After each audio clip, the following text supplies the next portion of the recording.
Riba ini haram apa haram? Haram. Haramnya level apa? Saya baca.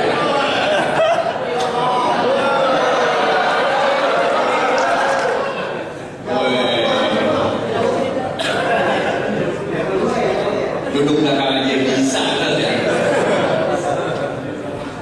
Haram. Riba itu haramnya haram syariah. Kenapa? Karena ada di Quran.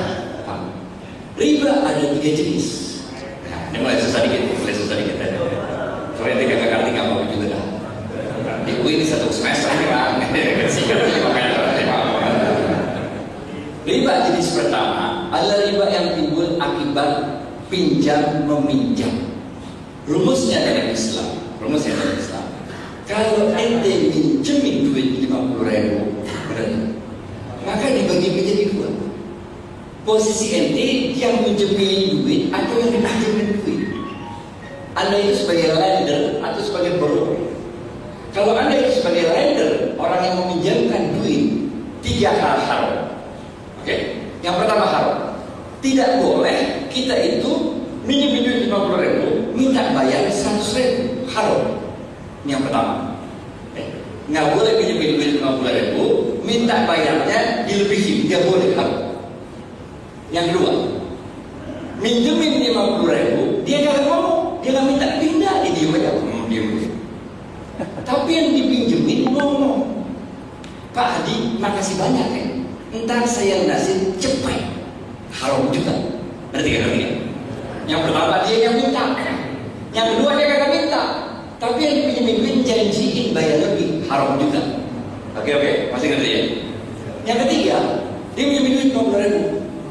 Dia kagak minta, yang dipinjemin kagak janji, tapi dia berdua pakai bahasa tubuh. Haram juga, haram. Oke. Kullu qardin jara naf'an fahuwa riba. Tiap-tiap pinjaman uang yang ada manfaatnya adalah riba. Oke. Amin. Tapi posisinya kalau kita sebagai borrower yang dipinjemin uang, hadisnya beda. Hadisnya untuk orang yang dipinjemin duit, hadisnya berbunyi khairukum ahsanukum qada'ah. Yang paling baik di antara kalian adalah yang kalau melunasi utang dilebihin. Ngerti? Jadi bagi orang yang dipinjemin duit, itu sunnah hukumnya bayar lebih. Sama. Tapi bagi orang yang minjemin duit, haram hukumnya 3 hal. Ngerti kan? Bisa nggak? Kalau saya enggak, masih bisa. Jadi beda. Untuk yang dipinjemin duit, hukumnya sunnah kalau lunasi bayar lebih. Tapi untuk pinjemin duit, haram hukumnya 3 hal tadi. Ngerti?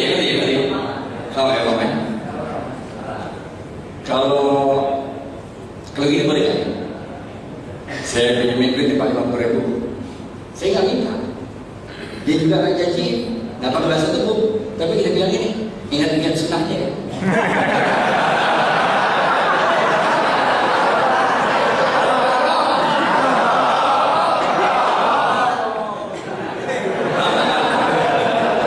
Nggak boleh ingat sunnahnya, cari hadis yang lain.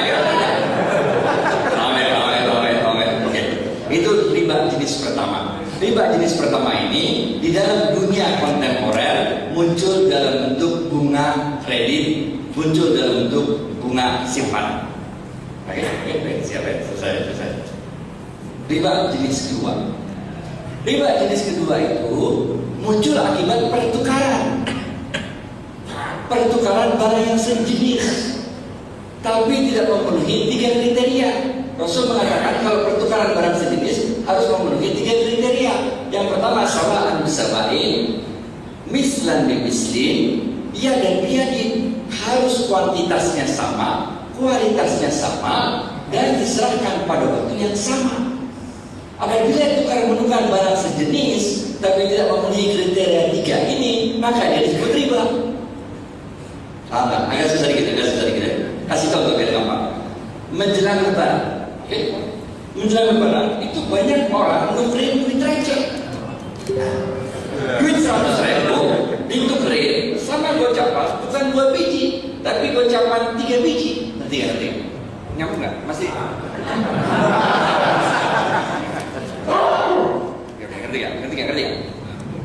Jadi ente tukerin duit 100.000, tapi duit recehnya bukan 100.000, ngerti gak kalian? Ngerti gak? Kan banyak di terminal mana-mana, ngerti gak? Kita duit receh baru itu biasanya dibungkus-bungkus pakai kertas, pakai plastik, bener.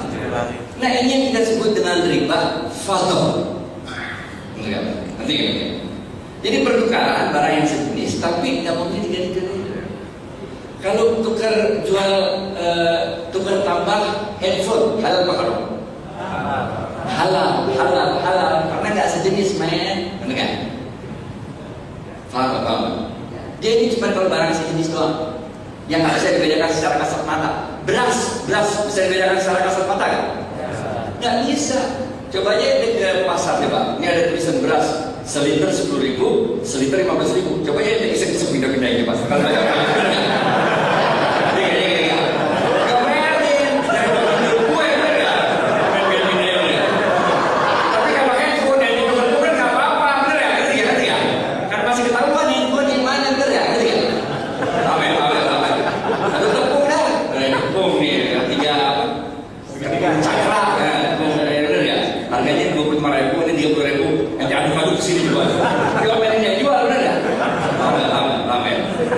jadi untuk barang yang sejenis dia harus memenuhi 3 kriteria: sama kuantitas, sama kualitas, dan sama waktu penyerahan.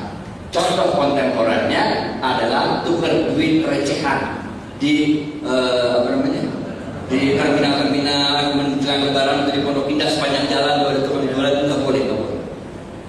Kita bukan cuma ngomong ceramah gini doang, kalau ceramah gini doang kagak berarti, bener nggak? Kita ngomong ke BI, kita bilang sama BI menurut undang-undang tugas Anda.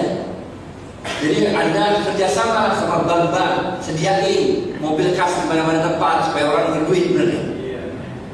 Jangan kita ngomong duit uang kita jadi berkurang. Tapi orang Indonesia otaknya cerdas, kan?